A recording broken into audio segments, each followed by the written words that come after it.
We'll talk about 7 scientifically proven methods to burn fat, how to maximize fat burning while minimizing muscle loss, how to prevent the creation of new fat, and answer the most important questions about fat burning. First, let's define what fat burning means. In everyday conversation, we often refer to fat burning as weight loss. Scientifically, fat burning in our body is when energy is produced from fat, resulting in energy, water, and carbon dioxide. This process is called beta-oxidation. Fat burning is not always active. In everyday life, when a person consumes sufficient calories, fat burning is minimal, and glucose is primarily used as fuel. Now, let's define when fats are used exclusively and what helps with fat burning and weight loss. Acute stress. The strongest stimuli for fat burning are acute stress episodes when adrenaline and noradrenaline are released. They directly stimulate lipolysis, which means fats from fat cells are broken down into glycerol and free fatty acids. These free fatty acids are later burned in the muscle and liver, providing energy, while the remaining glycerol is used for glucose production in the liver, a process called gluconeogenesis. Although acute stress causes fat burning, chronic stress has the opposite effect, primarily due to cortisol, the primary stress hormone, which leads to fat deposition, especially in the abdominal region. Exercise. Effective fat burning can be achieved through high-intensity interval training, HIIT. This involves alternating between short bursts of intense activity, like sprinting at full effort for 30 seconds, and periods of low-intensity recovery, such as walking for 2 minutes. This cycle is repeated multiple times and is considered the strongest fat burner, not only during exercise but for several hours after, due to the excess post-exercise oxygen consumption, EPOC, or after-burn effect. An optimal HIIT session lasts 20 to 30 minutes per day. HIIT is about twice as effective as jogging and 4 times more effective than walking. Strength training, such as lifting weights, is also effective for fat burning but less pronounced compared to aerobic exercises. However, strength training helps develop muscles, which increases metabolism, leading to more fat burning in the long term. Calorie deficiency. Another very strong stimulant of fat burning is calorie deficiency. Consuming fewer calories than you burn forces the body to use stored fat for energy, leading to fat loss. Calorie deficiency is considered the most effective and reliable weight loss method. However, is it better to eat fewer calories throughout the day or follow intermittent fasting, for example, eating within an 8-hour window and fasting for 16 hours? Studies show intermittent fasting independently increases fat burning due to low insulin levels during fasting, which stimulates lipolysis. However, during any calorie deficiency, adequate protein intake is essential to prevent muscle loss instead of fat. When the body has no glucose to burn, it starts burning fat or proteins from muscles. Therefore, when you are in a calorie deficit, you should intake more than 1.6 grams of protein per kilogram of body weight per day.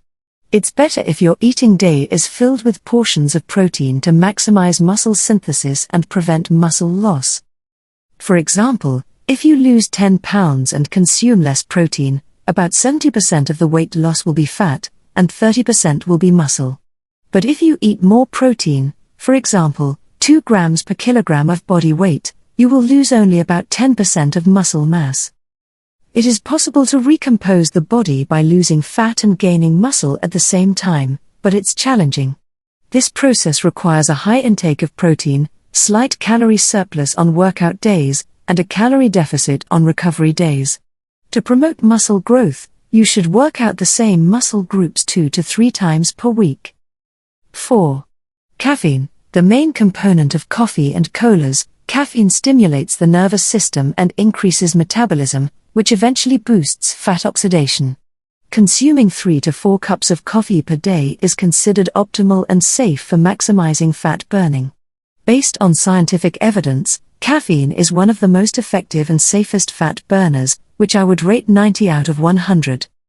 5. Green tea extract. Green tea extract contains catechins, primarily EGCG, which increase fat oxidation and boost metabolic rate. This makes it a well-evidenced fat-burning stimulant. 6. CLA, conjugated linoleic acid, found in meat, dairy, and eggs. CLA increases energy expenditure and improves fat burning by inhibiting the enzyme responsible for fat storage in fat cells. It also induces apoptosis of fat cells, reducing their total number. 7. L-carnitine, known for transporting fatty acids into mitochondria for burning. L-carnitine's fat-burning effect is more pronounced during exercise. Its effectiveness for weight loss is mixed but can be beneficial when combined with physical activity.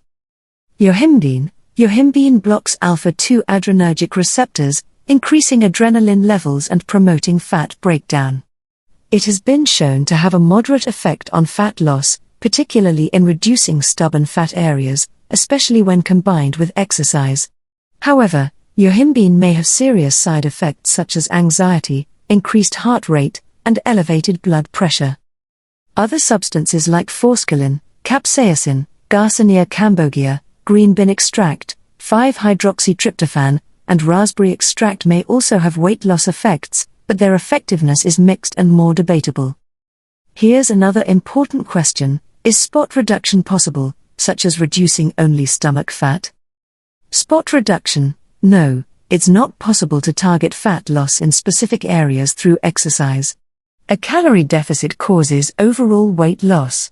Of course, genetic variation exists, so some people may lose more fat in the abdomen while others lose more in the buttocks, but you can't manage where the fat loss occurs.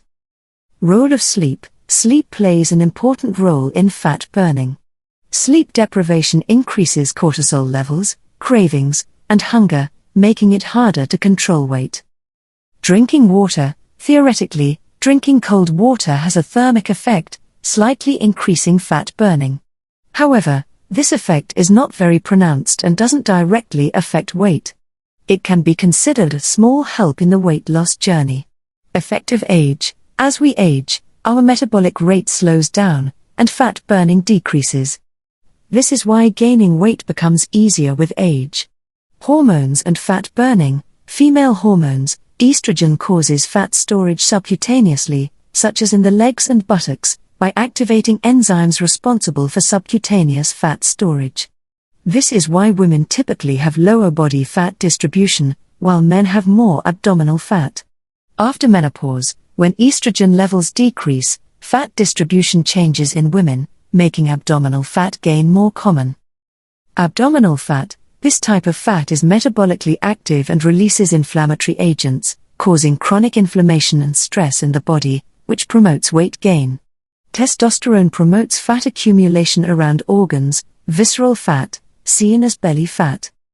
Insulin. Insulin inhibits lipolysis, fat breakdown, and promotes fat storage. People with insulin resistance and high insulin levels are commonly overweight or obese. Intermittent fasting boosts fat burning by reducing insulin levels. Brown fat. Brown fat is specialized for burning calories to generate heat. Cold exposure promotes brown fat development, so cold showers may help burn additional calories. Exercise can also increase the conversion of white fat to brown-like fat, beige fat, enhancing thermogenic capacity. Regular exercise and adequate protein intake can help mitigate these fat redistribution risks.